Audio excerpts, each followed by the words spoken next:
Welcome to Random Gaming Talk, it's Entertainment Talks podcast for video games. I'm your host Matthew. Joining me today, my co-host is Roberts. How are you today? I'm doing good today. How are you doing? Not too bad. It's been a different week, both good and bad, but that's just the way that is. What have you been playing in the last week? I've been bouncing around a few things. I've been playing a good chunk of Division 2. I finished up the second part story, and I finished a couple of the side main missions. Been working on getting my gear score up, that kind of fun stuff. I downloaded but haven't had a chance to start yet Observer, which is a game I had not heard about at any level. Don't think I've heard but of that. it's sure. a part of Game Pass, so I was able to install it for free, but Okay. it popped up because it is a lot of CG voice and face work from Rutger Hauer, who recently passed away, and he's such a huge actor. And it's a cyberpunk world, so it's also going to get me, a little bit hyped up for Cyberpunk 2077 to be able to play a cyberpunk game. Other than that, bouncing a little bit of this, a little bit of that, but nothing really stand out that needs to be talked about. So Okay, cool. So I jumped in and played, but basically my plan, which was what I ended up doing, was to get Dragon Quest XI on PS4, play a good enough portion of it to where I know if I liked it or not, or if the game kind of clicked to begin with. It did, and then I thought, okay, if I send it back today and then basically wait for the Switch version, which is coming out on the 20th of September, so it is a little while away still, but I do want it on the Switch just because of, the portability option. So yeah, I only played about, the first 20 minutes or so of the game, and I got a good sort of gist of that I liked it, basically. It looks really, really good. The cutscenes look amazing, and I've been looking for kind of a turn-based-ish sort of thing since like South Park. Is it the Fractured But Whole? Yeah, I was thinking of Stick of Truth, but Stick of Truth is the first one, because obviously I liked the second South Park game, the superhero stuff and all that, and I've been looking for, although that game is more like a chess type strategy game in that sort of way, like we're still with attacks and that, but this is more, Final Fantasy turn-based and all that sort of stuff. I quite like it, so yeah, I've sent it back, and I'm going to be playing that on the 20th of September when it comes out on Switch. So that was the plan, and it went well, so that was basically that.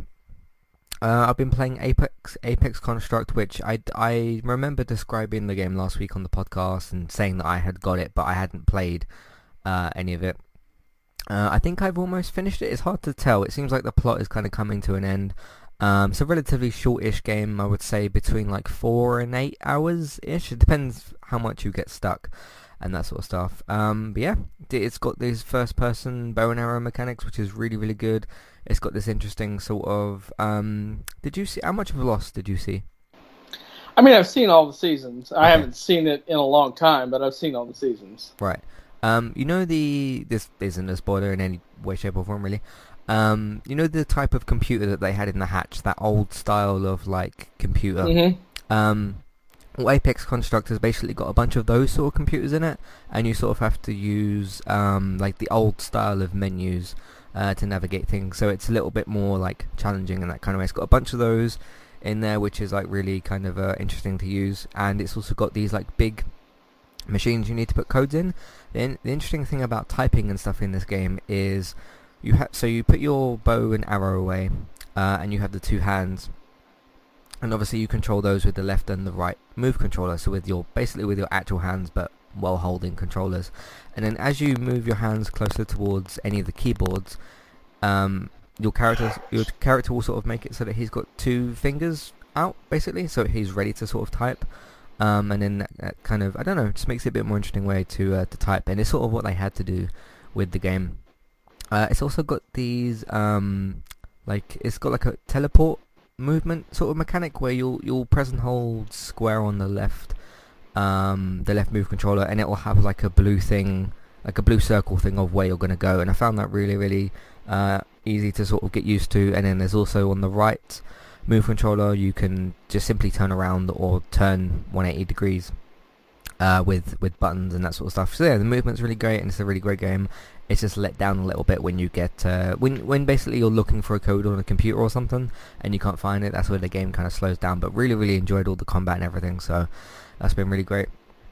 Wanted to give an update. So yeah, that's basically what I've been playing mainly is Apex Construct. And I got Spider-Man sent back today, which will arrive tomorrow, and I'm basically going to go back into Spider-Man, do the rest of the New Game Plus stuff, and I'm going to use all of the suits that they released way after the game was released, so it'll give me a chance to use them and basically fully kind of wrap things up, which I've kind of missed the game, so it'll be a good reason to kind of jump back into. I want to give an update for Wolfenstein Youngblood. I'm not going to play the game. I've just heard way too much negative stuff about it, and it's basically... Yeah, they sort of did with that game what they shouldn't have done, which is they added this big hub world, enemies can like respawn, and it's just not the Wolfenstein game that it should have been. And I've seen and heard enough about the game to know that I don't want to play it, which is a shame because I was really excited to play it as BJ's daughters and stuff like that, and like progress the story and everything. And basically the story was you play as those two. One of them's the AI character, and BJ, I think his name's Blaskovich or something. He's gone missing and you're looking for him. So it's an interesting plot idea, but the gameplay is just apparently not very good, and I've seen enough of the gameplay to know that I'm not interested. So rather than me, putting it on my list, getting it sent, and then not liking it that day, sending it back, and then waiting for another game to be sent, it's just, I would rather just play something else. So that's a really big disappointment to hear how the game has turned out. Have you ever played any of the, or I guess the newer Wolfenstein games? Not the newer ones. I played the originals back in the day, and that was a long time ago. So, But yeah, nothing in the new modernish era. Okay, Wolfenstein, I think the New Order it was called, the one that was before this one, was really great. So if they'd have kept basically that same game and just had the plot be what it is, it would have turned out much better. But they didn't do that. So yeah, it seems Bethesda has kind of messed up again. Not in the same sort of Fallout 76 way, the game's not broken, it's still very much playable, it's just boring and bad, I suppose. Yeah, so that's kind of the so obviously there'll be no coverage for that because I won't be playing it, so that's unfortunate. So yeah, so I'm going to be playing Spider-Man going forward, doing the New Game Plus stuff with the new suits. I think they added the Spider-Verse suit, which I haven't tried, so that'll be interesting as well. And then of course there's like 3 games coming out at the end of August in a couple of weeks, so I'm excited to play those. I think there's Astral Chain, Dark Anthologies, Man of Maiden, the from the guys that did Until Dawn. Really excited about that. And there's also Control from Remedy, which is going to be interesting as well. So yeah, that's what we've been playing, and that's the updates on coverage stuff for certain games. So yeah, let's move into some housekeeping. Today's sponsor is Koalu. If you would like to get started with a domain name and a website today, just click on the link in the show notes and that will take you over to Koalu to get started. They also have a live support chat system that you can use, which is in the bottom right hand corner. So get started with a new website and domain name today with Koalu. Hey everybody, if you would like to get the ad-free versions of all of our podcasts and support Entertainment Talk along the way, all you need to do is head over to patreon.com/entertainment talk. Sign up either as a creator or as a Patreon. There's no difference there. That's just the option for either becoming a creator now or just staying as a patron for the moment. And then all you need to do is support us at the $1 level tier. That will get you access to all of the ad-free podcasts that we've done in the past, and get you access to all the ad-free podcasts in that month as well. So it's a great way to support us on Entertainment Talk and to get rid of the ads and get your ad-free podcasts. As always, thank you very much for listening. Back to the show. Alright, so a couple of announcements this week, not just in terms of content stuff, but one of them was a piece of content. As of today, I kind of put out a little something on the website, and I think I just put it out on the main iTunes feed thing for the main Entertainment Talk page, or the main Entertainment Talk iTunes feed. I figured out a way of how to do merch, and this is basically going to be, there's a 10-minute sort of information thing in the podcast, but it's essentially I found the website that will allow me to customize t-shirts and caps and bags and stuff like that, like the main sort of merchandise stuff that you'll get. But I don't want to talk about it too much here because the podcast is out there. But basically the idea is, instead of me going and setting it up and nobody potentially being interested, or only a few people potentially being interested, I've put it out there to basically ask, okay, what is the interest level for this? And if there is enough people interested in it, I will go and then put the time into making the merchandise store or page or whatever. So yeah, you'll have to let me know if you're interested in merchandise before anything gets created. So because I went on there and made a 24 shirt for myself. So I know the thing works. I know how to use it. So that's you got to learn how to do that first. So yeah, go and check it out. It's basically just called merchandise information. Go and check that out on the website as well. What else is there? There is I've got a new Let's Play series on the way, video games Let's Play series. It's going to be called Let's Play Sundays, and it's going to be starting this Sunday. I've got the first 3 episodes recorded, so that's the first 3 weeks, and it's essentially our way of taking Let's Plays, which we've done very, very sporadically here and there when I've felt like it, taking that and putting it under a certain theme and a particular day and seeing how that goes, basically.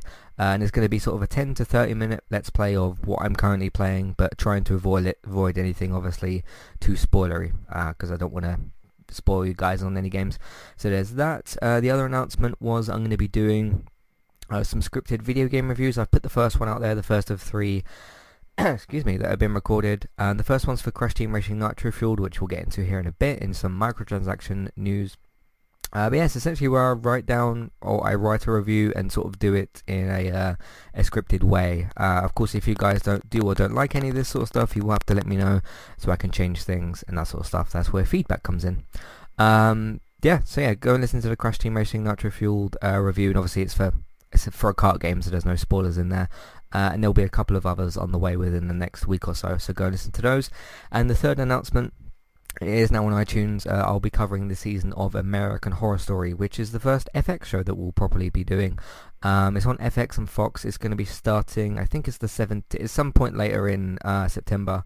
And it's going to be more of a slasher themed thing. It's going to be taking place in 1984, and I'm kind of interested in it. It depends if Ryan Murphy can actually make a good story, because last year he failed to do that with season 8. But yeah, for season 9 of American Horror Story for 1984, the podcast is on Spotify, it's on iTunes, and it's also of course on our iTunes feed page as well, so you can go and look for that. If you search for the AHS Cast or Entertainment Talk on podcast services, you'll be able to find it on there.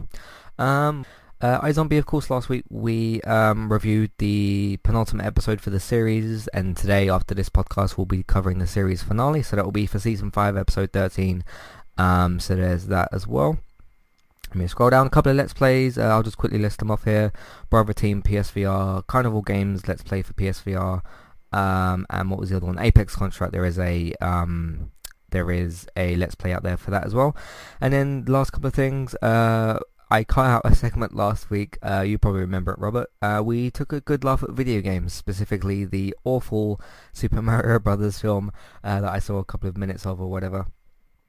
Because there was of course the rumours about Terry Crews and Dave Bautista doing a Gears of War film, so I took I think it was like 10 minutes or something, took the segment out from that and copy and pasted it into its own thing. But last week on the Full Gaming Talk podcast we talked about FIFA 20 and all of the cover stars, including Pro Evolution Soccer as well.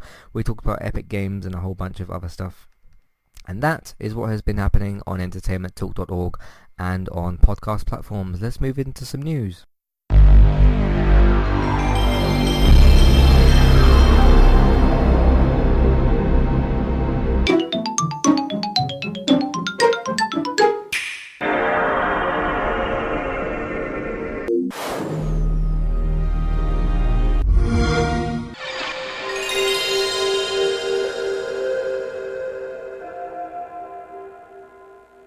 Alright, what would you like to talk about today, Robert?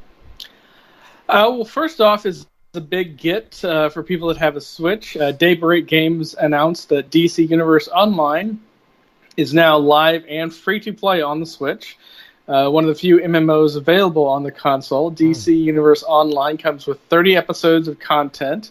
So that should be well over 100 hours of playable content. It's obviously, this game has been out for quite a while. Yeah. But the move to the Switch is just more of an indication that third-party developers are taking this platform seriously now because of the sales that the console has had, which we have talked about several times. Mm-hmm. It is free in the eShop, Now, there is a membership option for $15 US a month, which grants early access to new episodes when they become available. But since I'm not really overly that familiar with the game itself, I don't know how regularly they make that a new episode schedule. If it's like, once a week, once a month, once every other month. So that's the kind of thing that if you're interested in a paid option to do some research on and to see how often that kind of thing updates. Have you had a chance to play this game at all? I did about I can't remember if I was podcasting at the time. It was at least 2 to 3 years ago then, if that was the case. Actually, it had to have been over 3 years ago because we've been doing this for almost 3.5 years, roughly. Which is, wow, quite a long time. Yeah, I jumped in and it was a sort of like, okay, this is pretty good, but like, I want a DC game, where I can talk to the real Batman or the real, well, the, created character, of Superman or Batman, or talk to those characters in the game and not somebody who's created a character that looks like those characters. I mean, it was kind of cool, you go, I remember being in the hub world and there'll be people like running around, flying around, and it was cool to see everybody's kind of creations of different characters. Like some people would go in there and have their character be as close to Superman or Batman as possible, and some people would have like, a Batman mask or a Batman-like mask, and then they'd have a cape on, and then they'd be rolling like the Flash. So you could really kind of mix your character up, and obviously you still can, probably.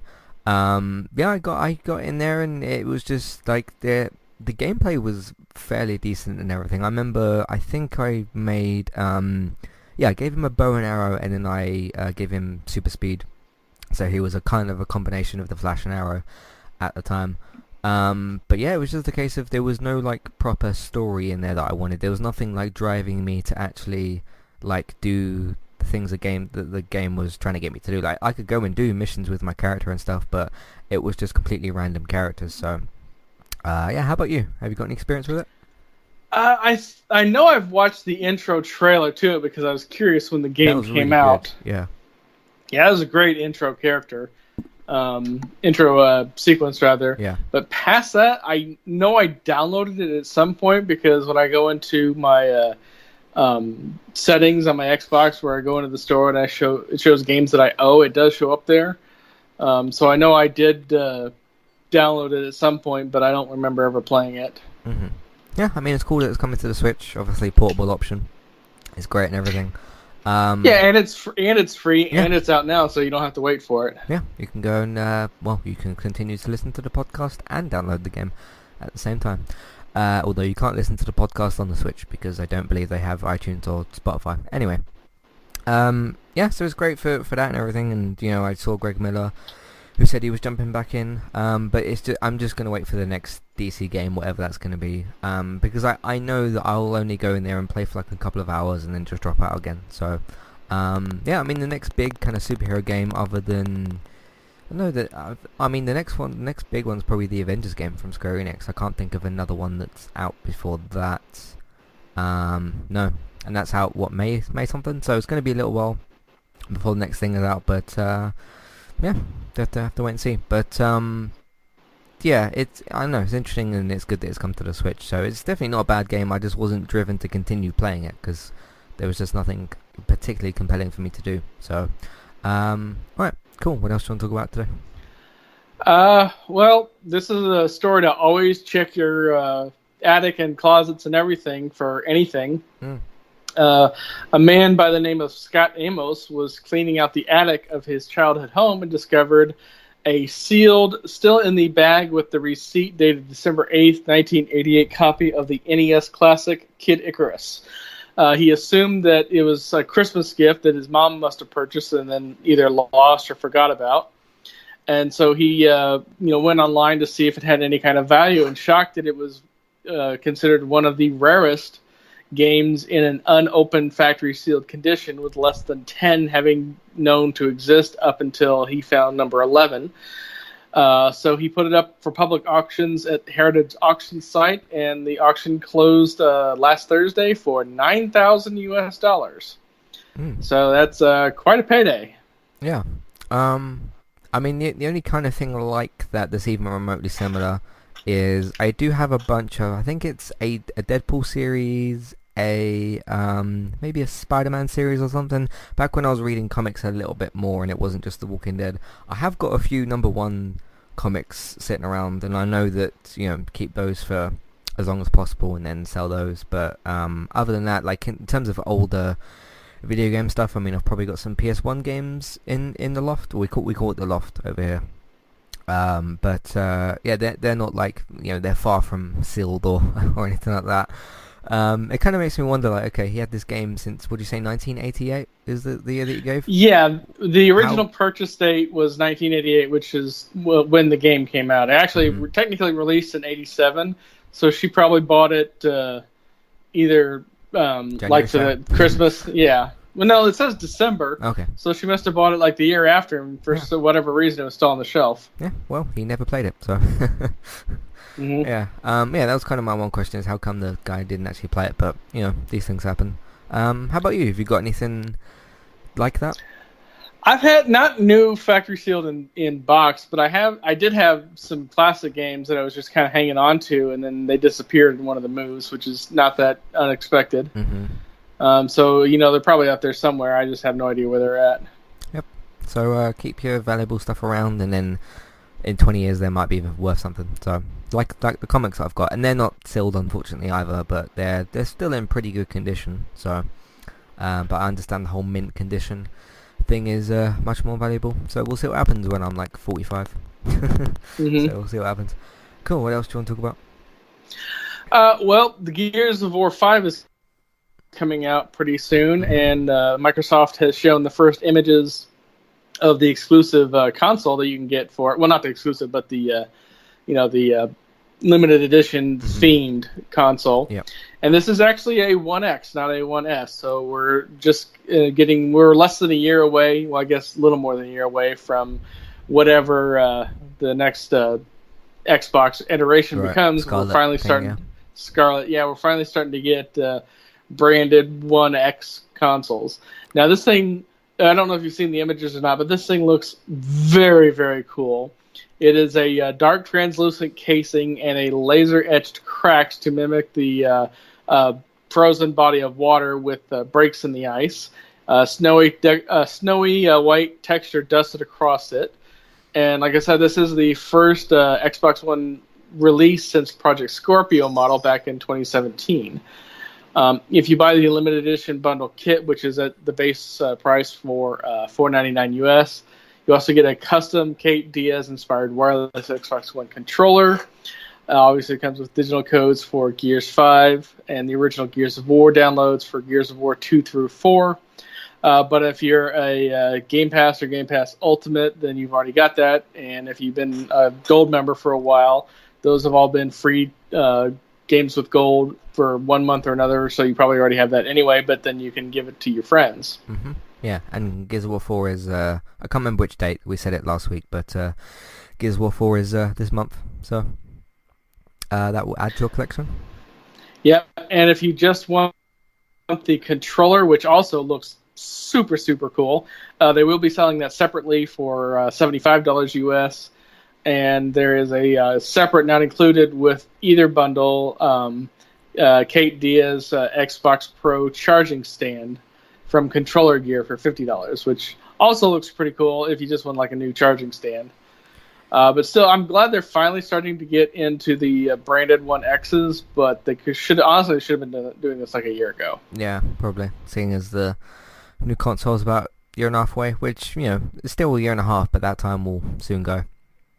Yeah, I mean, I'm not really going to be a person to buy custom console stuff. I'm happy with the stuff that I got. Plus, it will just be I don't know. I've just never really done that. I've a couple of times brought like little stickers for stuff. Like I think I was looking for something on Amazon the other day, and it said, "Hey, here's some like Batman stickers you can get for the PS4 controller." I thought, okay, that would look cool, but then I'm gonna change my mind and put like Spider-Man, and then I'm gonna change my mind again and put something else on there.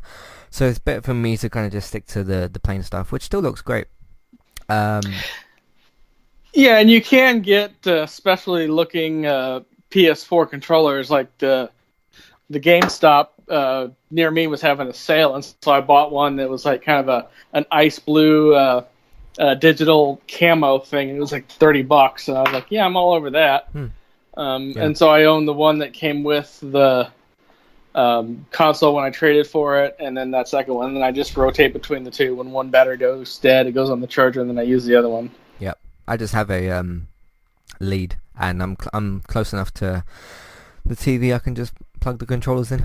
But yeah, I mean the other thing I think PlayStation does is called the light bar thing. The I can't remember what it's called, but you can get certain stickers that like go over that for some reason. But I don't know why you'd want that. I kind of like the light on the controller. I think it's kind of cool. Plus on different games and in different menus, it lights up a different color. So unless there's certain ones that you can get where the light goes through it, or the light shows something particular on the sticker, I've never really been interested in that. So yeah, for me, I just like to keep my stuff plain, I suppose. So same goes with like phone cases. I'd only end up like swapping it for something else. So I keep everything kind of plain. So but yeah, I'm excited for Gears 5 itself. I think it's the 20th of September or something. And again, not interested in the multiplayer side of things, but interested to see where they're going to take the characters and everything. So especially since with Gears of War 4 they sort of took the series in a new, like, continued direction, and I'm excited to see what they do with it in number 5. I suspect there'll be a Gears 6 just to like kind of close out the trilogy. So sooner or later. I mean, I don't see a Gear 6 within at least another 2 or 3. Oh yeah, I mean it'll be a couple of years away yet, but there'll probably be one. So cool. What else do you want to talk about? Well, we got some more news regarding some of the AAA games that are coming to Game Pass Ultimate. As you know, we talked about last week with Pandemic and Jackbox Party 2 coming to console, and then Space Hulk Tactics and Downwell coming to PC. Some of the newer games that were announced is one that I'm actually kind of curious about is the remaster for the Bard's Tale trilogy. Now, if you don't know, the Bard's Tale was a series of role-play games back in the early 90s. And when I say early 90s, I mean I was playing these games when I was in high school.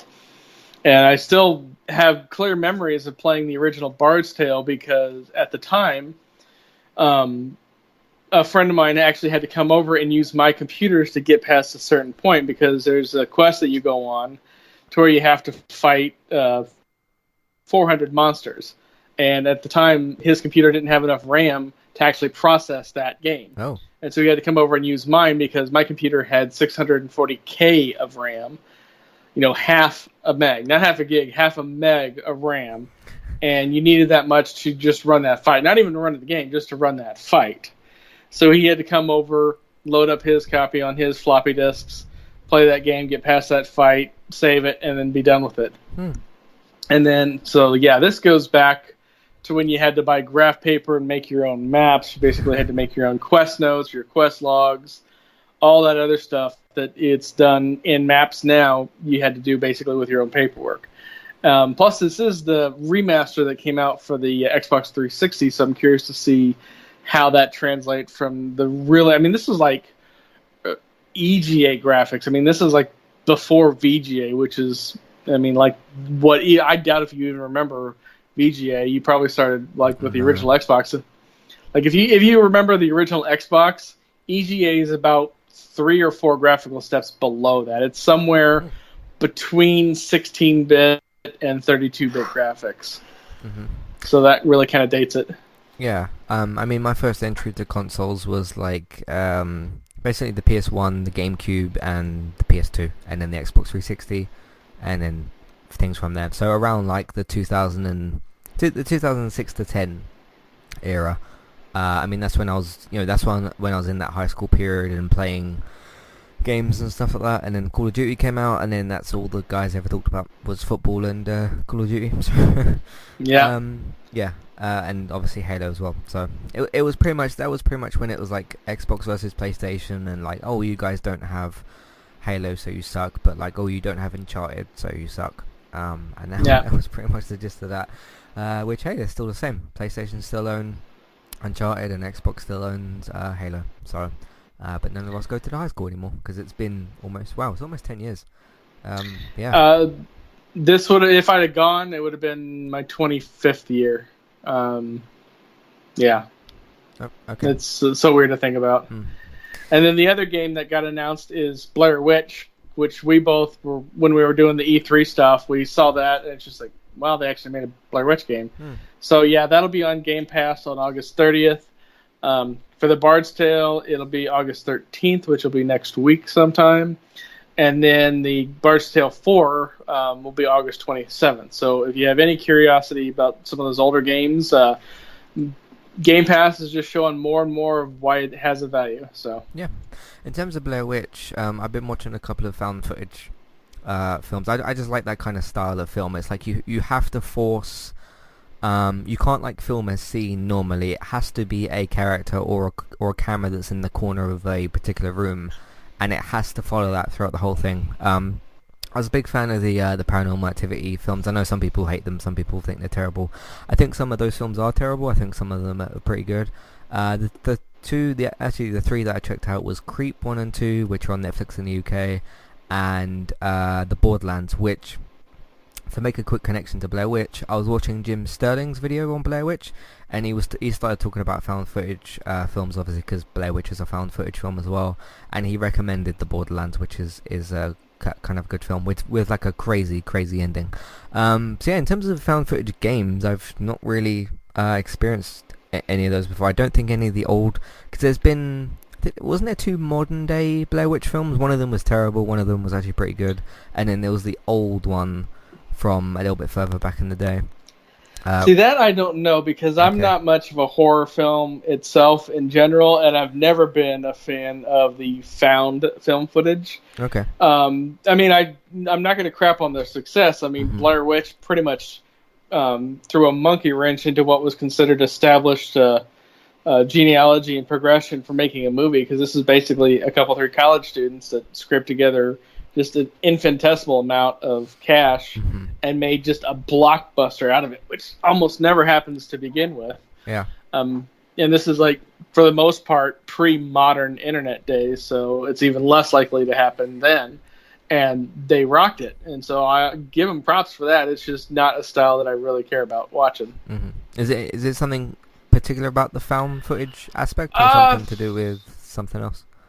It's more me, because my brain tends to work in linearity, and so anytime when there's movies that jump back and forth between that consistently or don't really follow a straight narrative, I've always had issues with. Like Pulp Fiction, I'm not going to say it's not a great movie, because there's a lot of great things in it, but when they mix the scenes out of order intentionally, and then we end the movie on a scene with a character that was killed off 2 scenes ago, it never really sits right with me. But I fully admit that's a me problem. That's not a story problem or a director problem or any kind of problem. That's 100% a me problem. But connecting it back to the Blair Witch game, which you mentioned for Game Pass on the 30th of August, why is there now 4 games around the 30th of August that I'm interested in? There's Astral Chain, Man of Maiden, Control, and Blair Witch. And one of them's out on the 27th, which doesn't give me... I'm not going to rush through these games. That would be a stupid idea. But one of them comes out on the 27th, which is only a few days before the 30th. And then 3 games come out on the 30th that I'm interested in. So, and then roughly a month after that, Dragon Quest comes to Switch, which is a long RPG. So, yeah. If I had to guess, and I don't know this for sure, this is just me, being 45 years old and seeing the trends. At least for the American date launches, it's because most universities and high schools, which I don't know if the high school's a thing in the UK, it's whatever the 4 years of schooling you do before you go to university, they generally start the first week of August. So they plan all these games towards the end of August, because you're a month into school, you've got your rhythm down, but the homework's starting to kick in a little bit, and you just need that mental break vacation for like an hour or 2. Yeah. Oh, look, here's a new video game. Oh, look, here's a new video game. Oh, look, here's a new video game. Yeah, and then here's 4 of them within a couple of days of each other. Yeah. Oh yeah. Yeah. Over here, the schools start towards like the first 2 weeks or so of September. At least that's when I remember going back. So, anyway, it's more of a case of again, the forceful nature of you have to have each scene be a camera that's either being held by one of the characters or a camera that's been placed in a corner by a character. And one of the things that I perhaps oddly like about it, this is very different to the shaky cam thing, which is when a character, let's say they see something in the distance and they go, "Oh, Jim, you're in trouble," whatever, and they go and run after the character. And as the character's running towards them and they're holding the camera, there's the shaky cam aspect to it, but it's intentional because you're supposed to then try and keep focus on it when it's a horror thing, so you're paying more attention. And this is my perspective. You're trying to pay more attention to it and spot, like, okay, is something going to come out? Is something going to be there? And there's a few particular scenes in the Borderlands where a character's running down, let's just say, a narrow hallway, and because the hallway's dark and the character's like running and the camera's sort of shaking a bit, you're trying to see like what's in front of this character, what could be about to attack them, and I just think that that's interesting. How that will translate to the video game will be interesting, because I'm presumably the one in charge of when do I run, when do I stop, all that sort of thing. And yeah, given the fact that I mean, there's probably been found footage video games before. I'm not trying to say this is the first one, but it's the first one at least that I'll be experiencing. So I'm interested to see how all that will translate to a video game from everything I've just explained from the films. So that's how I was trying to explain that. Yep. As a funny side note, I actually got motion sickness watching one of those movies that had the shaky cam thing. Oh. It was like the second, Jason Bourne movie, and there was so much shaky cam, I actually had to close my eyes and put my head down for a minute, because otherwise I was going to throw up. It was that bad. Wow. Yeah, I remember I think it's the first Hunger Games, has got a fight scene, or a scene where she's running, and it's like particularly bad. So anyway, what else do you want to talk about today?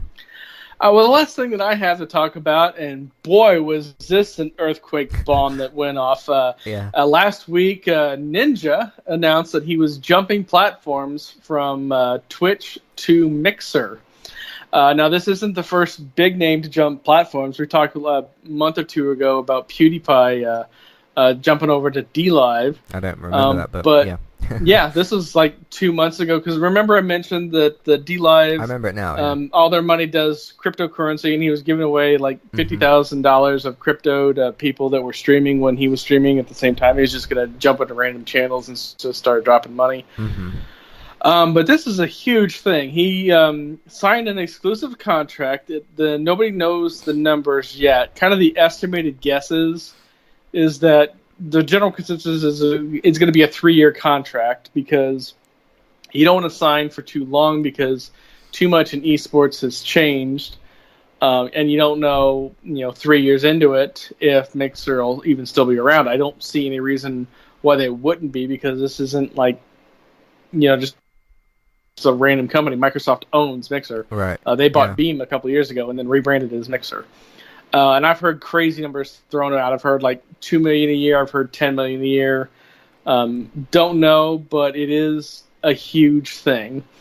And the thing that I kind of want to dig into a little bit more is when he was talking about that, he did you see the fake press conference he did? I did, yeah. It was actually posted on the one of the I'm not sure what you actually call it. It's when you're on your home dashboard thing, and it had like Mixer Ninja announcement. I clicked on that, and it was like a minute long of this thing. So yeah, it was a fake press conference to where he's up at the podium, and then he takes questions from the press, and every question is him disguised as somebody else. But the big thing is that he talked about getting back to his roots, and this is something that we talked about a couple of podcasts ago when I mentioned that so much of Twitch now, when I mentioned it was going to a subscriber only model, not 100% permanent, but the streamers could flip on that. And then I mentioned that that violates a lot of terms of service for a lot of games. So you're going to start seeing people doing that. But then I also mentioned that so much of Twitch has become either an IRL or just basically porn without the porn part of it. And we didn't mention this on the podcast. We talked a little bit about it on off air. I was flipping through the IRL while you were going through your news things, and I landed on one. And it was literally just this woman in a lacy bra and a thong, rolling around on the floor with a microphone that was molded to look like a human ear, and was just making out with it. And that was her entire stream, was just her trying to get money and tips, making out to a microphone that looked like a human ear. And if people want to give money to that, that's absolutely fine. I mean, up to them. That's nothing illegal about that. That's your money. Spend it however you want to do with it. but it has nothing to do with games. And that's No. what Mixer has been branding itself hard on, with it being a gaming platform. And then you throw that into the mix with all the drama that's been going on with Twitch, because as soon as he made that announcement, they immediately scrubbed his channel. So they took away his partnership status. So any money that he has pending, either through subscriptions or donations that came through, during the process, he's going to have to get a lawyer now and sue to get that money, because they don't pay that money out unless you're a partner program. And that happened with somebody else. It wasn't PewDiePie, because he still technically has his check mark, but it was some other streamer that had to do that because they jumped ship to another platform and they took away his that streamer status as well. I have heard a couple of podcasts from people that are in the know among the streamers, and one guy said that there are 2 of the top 10 streamers that if they keep getting nickeled and dimed with Mixer, they're going to jump ship as well. They might not go to Mixer, but they are done with Twitch. And then you get into the extra drama with bans coming across so randomly, and some people having a favorite and preferred unofficial status to where it doesn't matter what they do that violates the terms of service, they don't get banned. A perfect example of this is the streamer Alinity. Both her and another streamer that goes by Pokimane have accidentally, but still shown nudity on their channel for like a good 10 to 20 seconds because of a shock thing. Pokimane was going through her DMs on Instagram and somehow had that set up to where even though she was doing that on her phone, it was showing up on her computer, and went into a DM and there was some guy's junk. And so obviously that shocked and took her a few seconds to recover and to get that off the screen. And then Alinity was going through one of her Discord channels, and it was kind of the same thing, but it was still nudity, which is a violation of the terms of service. Yeah. And it was on the screen for a good 10 to 20 seconds, and neither one of them got banned.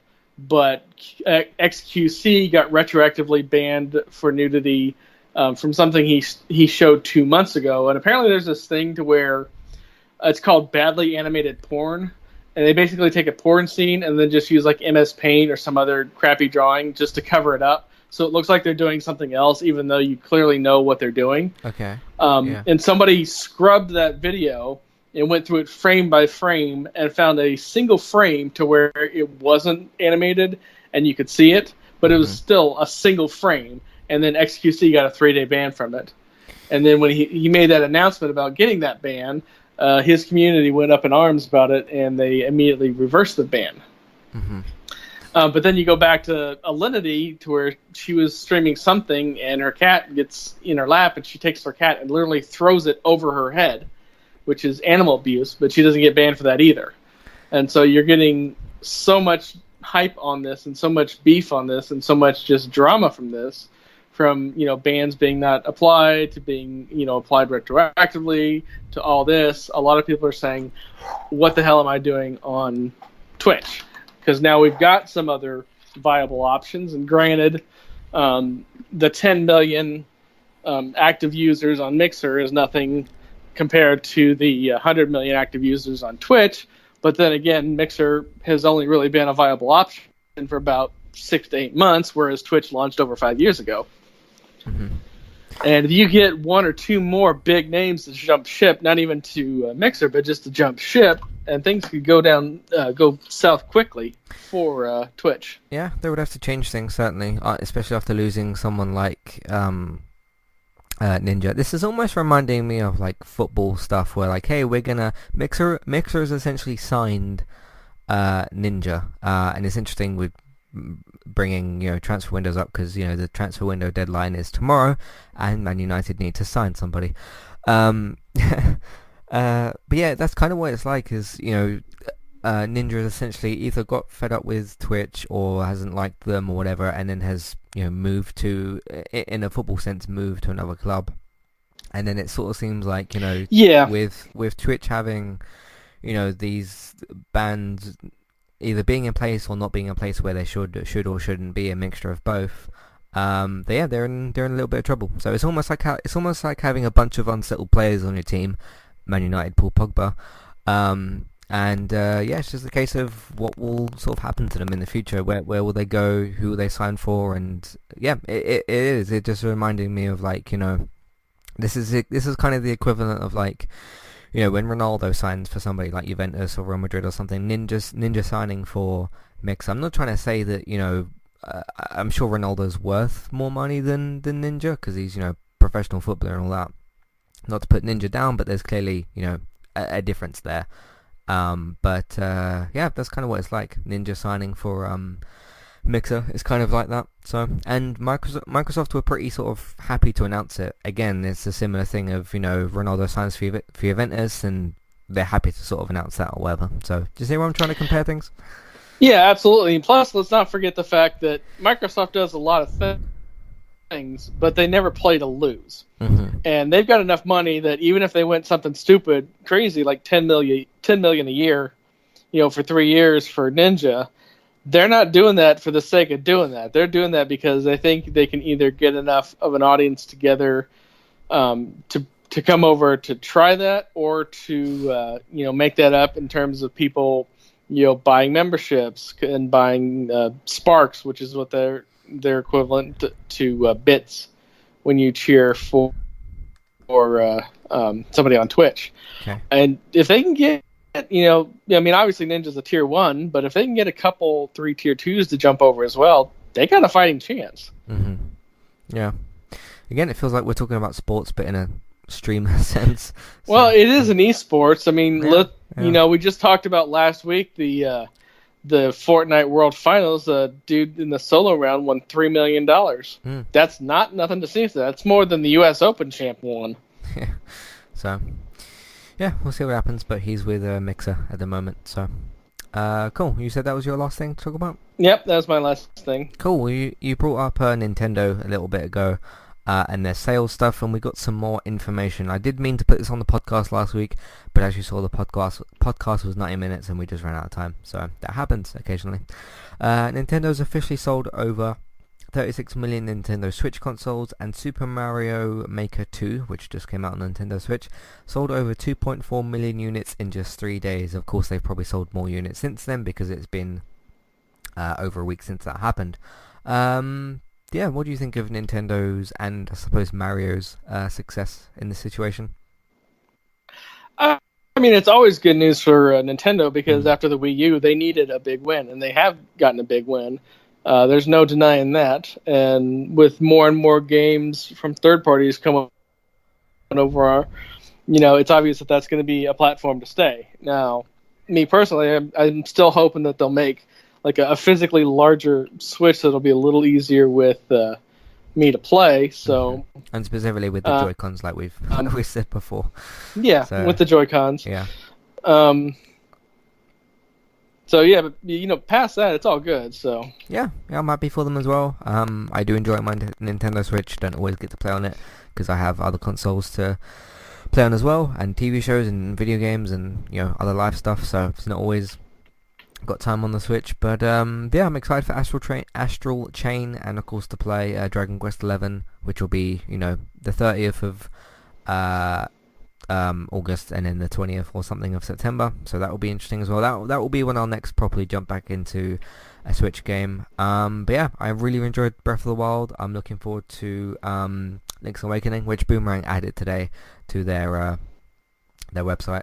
Because I was starting to sort of ask them like, hey, it's getting close to September, are you going to add the game? And they said they were, and they added it, so that's on the way as well, and that's going to be pretty much in between those games. So yeah, those will be the next kind of big 3 Switch games I'm going to be jumping on. In terms of Mario Maker 2, I have no interest. I've seen some of the crazy levels that people are creating, which, if you can make a level that's that crazy and competitive and difficult, credit to you, because that's going to take some effort to do. And yeah, I suppose for those people that are completing the really difficult levels or making difficult levels themselves, and if you're completing one of them, that's obviously going to feel kind of good to do, when you complete a difficult level in a video game. So yeah, the game seems to be thriving in that sense, and people enjoy it, so I'm happy for those people. But that style of the 2D Mario thing just never really clicked for me. I always either slightly jumped too far or slid too far or like jumped on something slightly too much to the right and got hit, and it has never really worked for me. So, but anyway, seems like the game has been a success, and we're both happy for it in that sense as well. Crash Team Racing is, Crash Bandicoot himself is obviously a character that I've mentioned many times on not just this podcast, but Entertainment Talk itself as well. Of course, there is the scripted review out there for Crash Team Racing Nitro Fueled, which I put out yesterday. Let me know what you think. Let me know what you think of the format. There's 2 other reviews coming within the next week. I think one's for Monday and one's for Thursday or something. I can't remember. Thursday next week. So look out for those. But yeah, Crash Team Racing Nitro Fueled is getting microtransactions post-launch. So the game came out, I think it was the 29th of June, roughly, something like that. Yeah, or the 29th of July, something. It's been out for a little over a month, and Activision have decided that they have this. It's called a pit stop in the game. And you can essentially go in there and buy, different themed cars, different outfits for characters, different skins for characters, or what have you. And originally, you go in either adventure mode or you go in the online matches or races rather, and you'd earn what's called Wumpa coins, which is, I guess, the coin alternative to Wumpa fruits. Wumpa fruits, of course, in the trilogy platformer is where Crash would get those, and then if you get 100 of those, you get another life. So or a new life thing. So yeah, Wumpa coins, you essentially build those up. You get a certain amount of them. You can go in the pit stop and you can buy the different carts and stuff like that.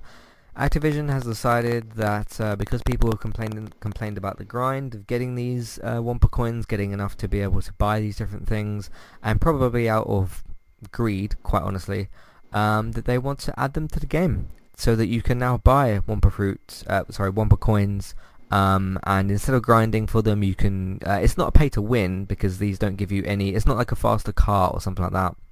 It's just different carts and skins for things. So it is cosmetic stuff. But yeah, what do you think of Activision's decision here to add these?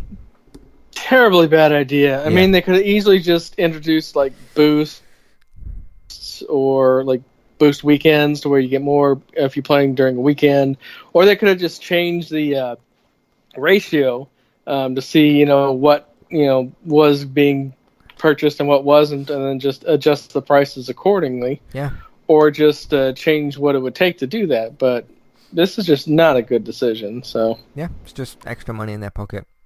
And although you do have the argument of it's optional and all that, but people are going to be tempted. People are going to want to get these microtransactions or these Wumpa coins. And to speak about this on like a broader terms in more of a Crash Bandicoot franchise sense, there's probably going to be another Crash Bandicoot game. I'm still going to be very, very excited, of course, if a Crash Bandicoot 4 or whatever it's going to be called. It might not necessarily be called that. I'm obviously going to be very excited for that. But there was some degree of, the remastered trilogy comes out. I was very, very happy about it. Really enjoyed the game. And you could sort of guess from that point that the franchise was back. That Crash Team Racing was also going to get a remaster. Spyro was probably going to get a remaster. And there's probably going to be other games that get remasters. I mean, Medieval's going to get one. I know that's in a very different company, but the sort of 90s games, it sort of follows along with that theme. I'm kind of nervous to think about... Now, I trust Vicarious Visions, who will most likely be making the next Crash Bandicoot game. I very much trust them to make good levels, do good like game design and all that sort of stuff. I trust them to make a Crash Bandicoot game. But as the publisher and the owner, I don't trust Activision to be able to release a new Crash Bandicoot game whenever that's going to be, whether it's announced next year at E3 or the year after, whenever it's going to be. My actual guess would be that a Crash Bandicoot game gets announced next year at E3 and then comes out probably the year after. And then I still think they'll do the same thing which I predicted before, which is that you'll have Crash Bandicoot 1 year, the year after that you'll have Spyro, and then they'll swap basically every other year. So it gives the developers 2 years then to make the games and be able to do that. So yeah, I mean, what kind of stuff would they, because it's different with the platformer trilogy because you wouldn't have like skins and stuff. It's just a fundamentally different game to a racer kart game sort of thing. So I don't know whether it would be something like microtransactions for, if you get one Wumpa fruit it will be 2, or like a thing to where you'd pay $5 to get like 5 lives or something in the game. They could probably do something like that. What sort of things do you think they could put into a new Crash Bandicoot game in terms of microtransactions? Really, I mean, since it's not like an online game as a service, something like The Right. Division or DC Universe Online, anything like that. I mean, past skins, maybe like specialty vehicles that would be the same as any other vehicles, just exclusively through the microtransactions. But past that, I really wouldn't see anything that could do it. But yeah, it makes me a little bit, excuse me, a little bit more nervous for the future of Crash Bandicoot. But again, I trust Vicarious Visions to be able to develop a good game. It just depends how Activision treats the games in the future. Because, I mean, the difference with the trilogy, the platformer trilogy, it's offline, it's a single-player story thing, and there's no, like, things you can really buy. I mean, there was nothing like a pit stop in the platformer trilogy, because there was nothing that you would buy necessarily in the game, unless it would be something like you can unlock running earlier or something like that. I don't really know what you could do, so I don't know. We'll just have to wait and see. So it's very disappointing. I'm a little bit nervous about the franchise now, but we'll just have to wait and see what happens. I mean, the game hasn't even been announced yet. If they do a new Crash game, which I'm assuming they will do, we'll just have to wait and see what it ends up like. Let's move on to some positive news. We've got some Gamescom information for, what date is this for? Monday the 19th of August. It's for 8 p.m. Central Eastern Time, 2 p.m. Eastern Daylight Time, and 11 a.m. Pacific Daylight Time, which is, I think, 6 p.m. UK time. So that will be good as well. So yeah, Monday, 19th of August, which, how far away is that? That's a couple of weeks, isn't it? I think that's... because today is the 7th. Yes. So 2 weeks time? A little less than 2 weeks, yeah. Yeah, next Monday, the upcoming Monday is the 12th, so yeah, the week after that. But yeah, they've announced some companies who are going to be there. So I'll read out the list of those. You've got 2K, Activision, Bandai Namco Entertainment, Bungie, Capcom, Electronic Arts, of course EA, Epic Games, Google Stadia, Koch Media / Deep Silver, Private Division, Sega, Square Enix, Sony Interactive Entertainment, of course Sony, THQ, doesn't say Nautic, THQ Nautic GmbH, I'm not sure what that is, but THQ is going to be there to announce another 55 games that are in development, Ubisoft, and then Xbox Game Studios. So which of those are you most looking forward to seeing news from, Robert? Death Stranding, to be honest with you, because they're going to have a big presence there. And we know Kojima's, going to bring something unique. Whether or not we actually learn anything from it is anybody else's guess. But I'm sure hopefully we'll at least get some sense of, the game, what you're supposed to do, who you're supposed to be, anything like that, really. Yeah, I think it would be good to set out at this point, because the game will be, a couple of months out from that point? It's November 8th the game comes out. Yeah. I think it would be good at that point to say, like, okay, this is what you do in the game, but he won't tell you the story, I suppose. I mean, even if he tried to tell the story, it still might not make sense because it's, a Kojima thing, and they're not always supposed to make sense or whatever. There's supposed to be mystery there. So instead of him telling you this is what Death Stranding is, this is what the story is, I do expect, however, like, if it's like a 10-minute gameplay demo or something, just to get more of an understanding of, okay, what do you do in the game? Because obviously with Metal Gear, you knew what you were doing in that. Sure, the story was still very much Kojima, but you knew that what you were doing, you knew who Snake was and everything like that. So, yeah, I'm excited for Sony. I'm excited to see if, because it's got Xbox Game Studios, if they bring out any of their other acquisitions, because of course we know Ninja Theory is working on I can't remember the name of the game, but it's like a 4v4 online game. We know that they're working on that, but what is like Undead Labs working on? What is In Exile working on? Just some of the other studios that they acquired. It's going to be too early for Obsidian because they're doing the Outer Worlds, and that hasn't even come out yet. So yeah, but that's coming out pretty soon. So yeah. But I don't imagine we'll see anything from their next game yet. Maybe that'll probably be E3 next year to see what their new game is. Yeah, who else have you got here? EA. they'll probably just show Star Wars and FIFA and their other sports games. Stadia, I don't see anybody talking about Stadia, so I don't know what the I mean, excitement level is. I see people talking about it in the abstract. Like, are they gonna be this insane with their data usage? Are they actually going to be able to get enough game companies on board to make it worth a while? What's the price going to be? Mm-hmm. But I don't see anybody actually excited for Stadia. Oh. I am interested differently with xCloud and with Stadia to try it, just to see if it works, what is it like, that sort of thing. That doesn't mean I'm interested in it. I just want to see, okay, does this thing run very well? So I don't know. What else have you got here? Square Enix. Maybe they could show that Avengers gameplay that was shown behind closed doors for no reason. Yeah. I mean, it's Avengers. People are already excited about Avengers because of Endgame and stuff, but yep, still my favorite meme with that whole release. What was it? Did you ever see the movie Spaceballs? Spaceballs. Oh, you're talking about the. Oh yeah, I remember you mentioned that before. Yeah, the stunt doubles thing, or like the something like that. Get captures. It's like, yeah, you've captured their stunt doubles. Yeah, and it was just basically the Avengers scene, and that's from that. So if you haven't seen the movie Spaceballs, absolutely watch it. It's a riotous spoof of basically all the Star Wars and Star Trek and basically space sci-fi adventures. Cool.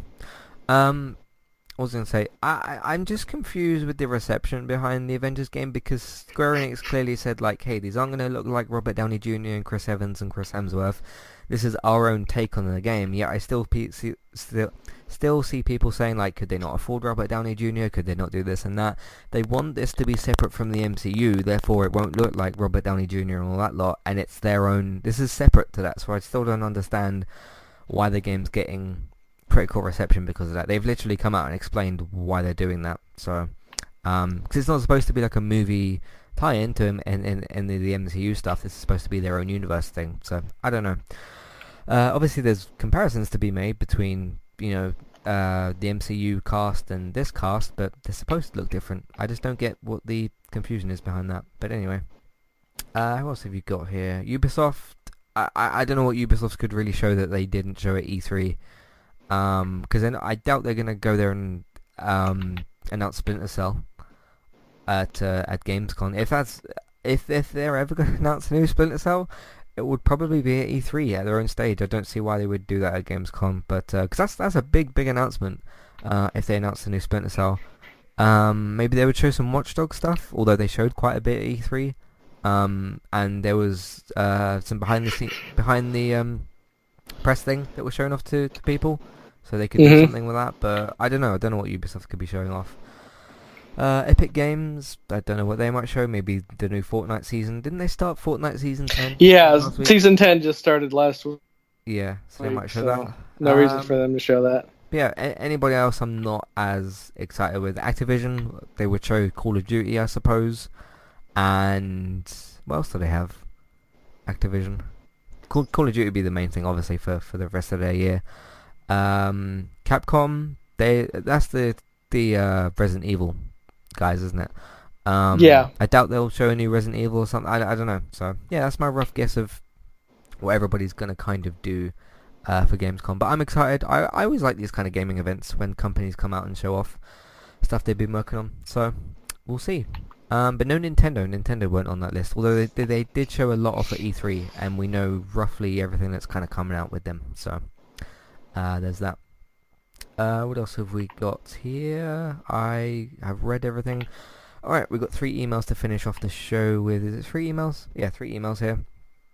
If you would like to send in any emails to us, feedback, questions, comments, thoughts, ideas, either about the merchandise stuff, any feedback specifically about the Random Gaming Talk podcast, or any of our other shows, Matthew at entertainmenttalk.org, Twitter eTalkUK. There's a contact page and information in your show notes. Becky, hey fellas, with the next gen coming soon, what games are you looking forward to that haven't been announced but are likely? I'm excited for the next gen Mario game and all of Xbox's unannounced games from acquisitions, which is kind of what we talked about a minute ago. So what games are there that are quite likely that just haven't been announced yet that you are potentially excited for? Oh, I'm always still so excited for a new Splinter Cell game. Hmm. We're way past the point of needing one of those. Yeah, I 2013. doubt So. they'll ever make it, but I would love a new Skate game, just because I did have so much fun with the last Mm. Skate. Yeah, I like But Skate. past that, I mean, it's past that. There's not really that much that's jumping out that isn't something we're not going to get relatively soon. So, Hmm. Um, for me, I mean, they recently announced, Breath of the Wild 2. I'm excited for that. What else have they got coming out? They got, Splinter Cell. I think most people will be excited for Splinter Cell, and I'm on the same boat with that as well. What else do you have? I mean, things like Spider-Man 2, God of War 2, Horizon Zero Dawn 2, or Horizon 2, whatever they're going to call that. Do you think they'll call that Horizon 2 or Horizon Zero Dawn 2? probably Zero Dawn 2. Hmm. Yeah, that makes sense. So those sorts of games, obviously Crash Bandicoot. There's very very likely going to be another one, but they obviously they're still in the middle of releasing the Grand Prix stuff for Team Racing. So those sorts of games is what we're pretty much looking forward to. We know the new Halo's on the way, but yeah, I am curious to see what the other acquisition studios from Xbox are going to be doing. So there's that. Terry says, "What is taking so long with Dreams? I know the game is in some kind of early access. I think it is as well because there's been like gameplay videos floating about of what people have been making and stuff. It is in some kind of early access or something, but I'm still not sure what is going on. When is Sony going to announce a release date? Well, we couldn't tell you that, but yeah. What do you think of Dreams? I think it's actually kind of irrelevant because when you think about it, at the end of the day, they basically made a game for you to make games. And I know they did hire some people to work in studio to try to make games. Yeah. But if you have to hire people to make a game within your game to show what the game can do, then you've kind of already lost the argument of why you would need to play the game because then you can just buy a game that's already out that you don't have to make yourself, Mhm. which I know is kind of a weird circular logic thing. Yeah. But what was the one Microsoft Oh, Project Spark. product? Yeah, Project Spark. Same That's thing dead. happened with that. Yeah. I liked the idea of it. I couldn't work out how to use that game properly. I remember I tried to make this like zombie game. I had to put little like aliens in instead, and it just didn't work the way I wanted it to. I remember spending like half an hour on like bow and arrow mechanics for a particular character, and it just didn't work. So yeah, we'll see if Dreams is any better. People seem to be enjoying the things that they've been making or whatever. But it's not only for you to go in and make stuff, it's also for, you to play what other people have made, and, this could really help in a fan-made sense, but resurrect some dead IP and stuff, things that either aren't getting released or stuff that Konami's got or whatever. Like I'm sure somebody's made PT or is gonna make PT on there, or make new editions of like old games that have finished or whatever. Um, what else have you got? And yeah, there is apparently also going to be an actual single player story campaign for Dreams. So we'll see what that's about as well. But I'm interested. I'm interested to see what people are going to make on it and to play that sort of stuff. I'm not going to be making anything myself because I don't think I'm going to be able to. But I'm excited to see how it turns out. Release date? I have no idea. Probably next year though. So Luke says if and when Google Stadia fails, what do you see Google doing with everything they've built with Stadia? We are talking controllers, possible new IP, and more. Robert, we've both pretty much agreed that Stadia is DOA, as it's called, dead on arrival, or this just isn't going to work. What do you think Google does with the resources after Stadia potentially fails? Nothing. I mean, they've got so much money and they're worth so much that they can literally do nothing with it and not care. That's the problem. Is I mean that is literally kind of a problem because if it starts to fail and then they notice it, obviously they will because they'll have their stock and they'll know their numbers and everything. They could just literally abandon it, just like they've done with a whole bunch of other stuff.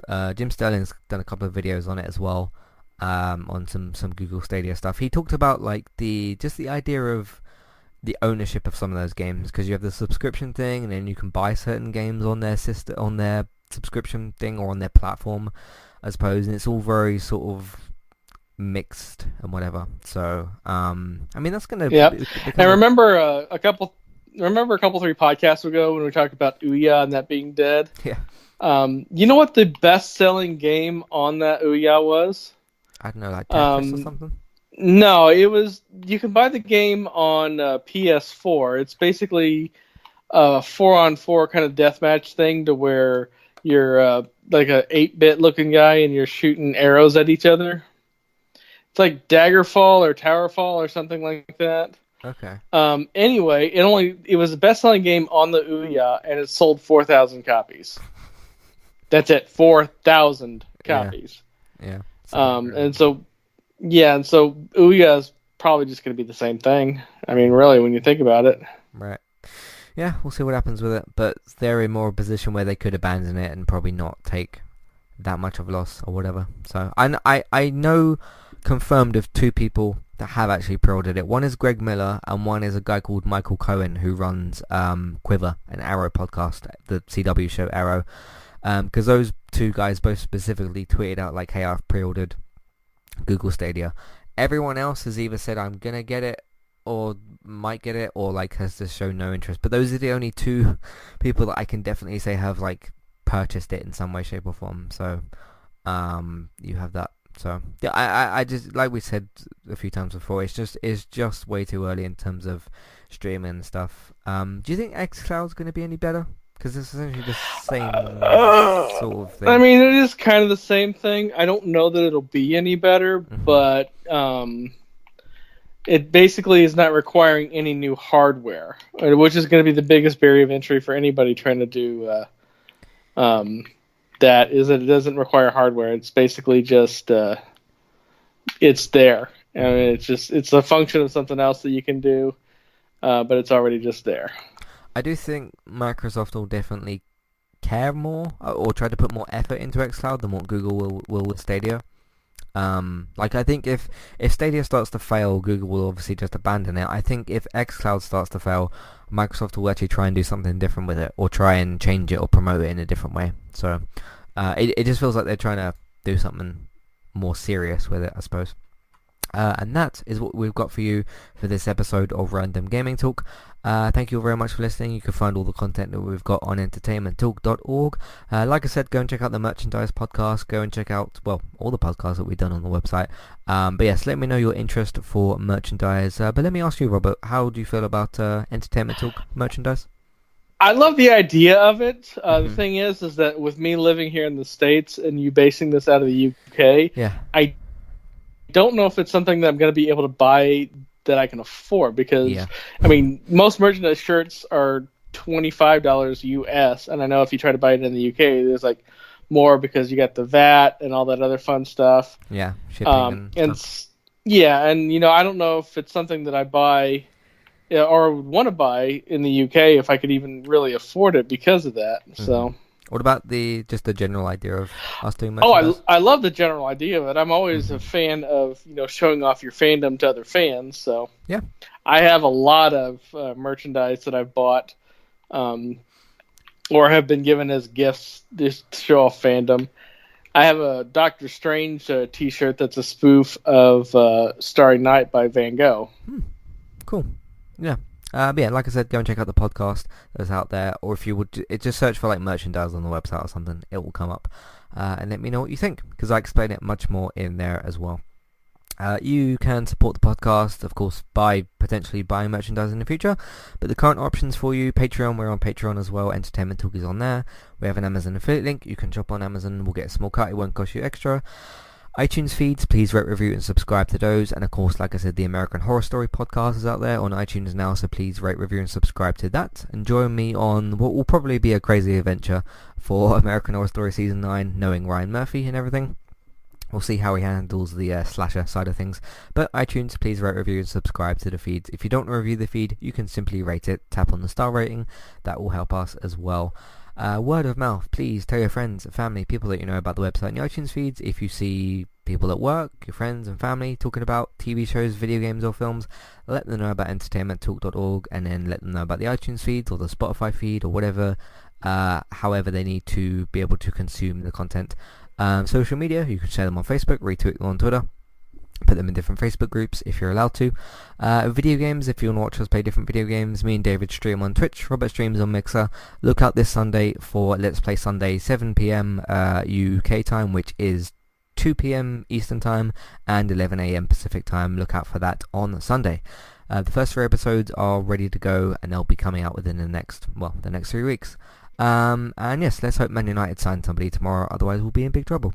Thank you very much for listening, and we'll see you next time. Goodbye. Goodbye.